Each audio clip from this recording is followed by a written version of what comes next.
tiešām šaurie vārti ar šauru un aprobežotu skatījumu uz pasauli.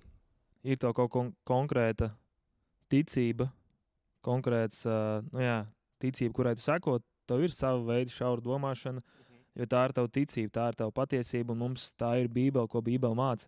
Dzirdēju no viena, mācītāja, ka tev ir, piemēram, iedot ģitāra, ja? Un tev saka, spēlē kādu gribi. Vienkārši kaut ko trinšķini. Un tad kā tur spēlē, tev ir tika plaša domāšana, un tad dari, ko gribi tur.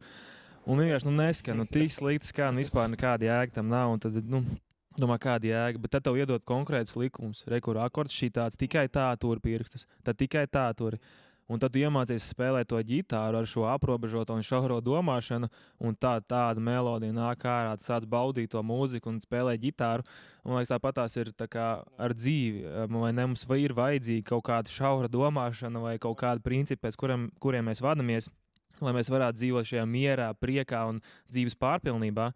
Un mēs to esam atraduši pirms Bībelē.